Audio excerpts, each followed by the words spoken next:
Firstly, we need to type the player's name that we want the text to follow. For this example, I'll type the best striker in the Premier League, Sesko. After that, you can change the text to whatever you like or adjust it however you see fit. Now you might be wondering how to get that cursor text. Don't worry, I've got you covered. Just head over to my Telegram channel. As you can see on my Telegram channel, I have a variety of cursors you can choose from, like minimal point, solid marker, and many more. Just head over to my Telegram channel using the link in the description, copy the one you like, and paste it back into your CapCut project. After you paste the cursor, highlight only the cursor in your text, then change the color to red.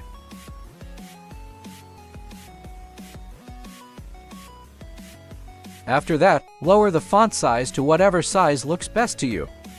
Then scroll down until you see line spacing and reduce it to -9. Now let's get to the almost easy part. Go to tracking.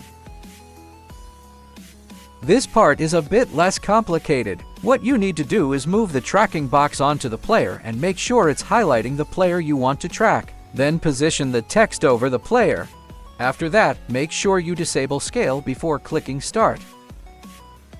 As you can see, it's not very complicated. If you still find it confusing, drop a comment and I'll try to explain the part where you got lost. As you can see, the text is now following the player just like we wanted. So we're done with this part, let's move on to the next one.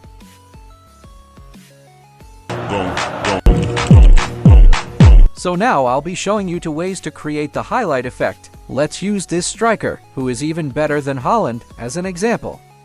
So now, for the first way, you'll need a ring overlay. Don't worry, I've got it available on my Telegram channel, so you can download it from there. Now, import the image as an overlay, and don't forget to remove the background. This is a very easy step.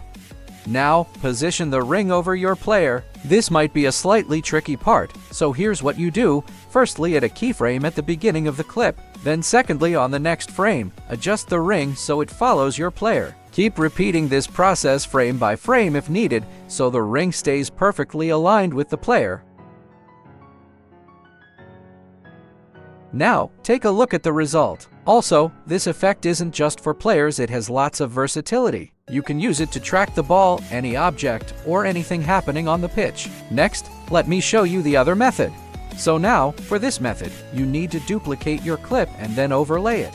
So now, on your duplicated clip, go to Mask and mask the player you want to highlight.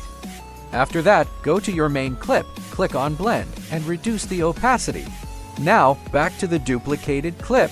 This part is simple, we'll do the same thing we did in the first method. Use keyframes to track the player using the mask, making sure it follows their movements throughout the clip. And we're done. I hope this was easy to follow. Now let's move on to the next one.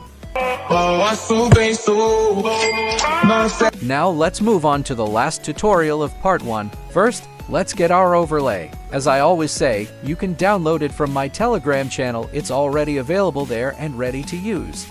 Now import your image and add it as an overlay. One thing to note, if your goalpost is on the other side, simply mirror the image so it fits the opposite goalpost.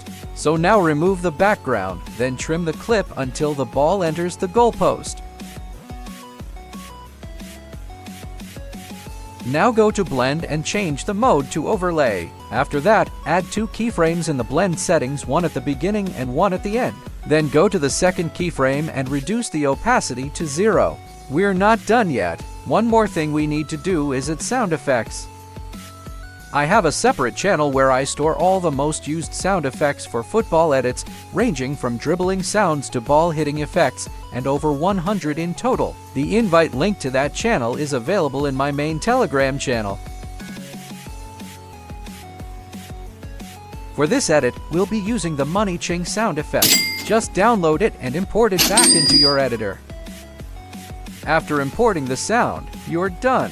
That brings us to the end of the video. Make sure to subscribe and keep your notifications on, because I promise the next part of the series will be even better and far more interesting than this one. Also, comment any type of football tutorial you'd love to see. Have a great day!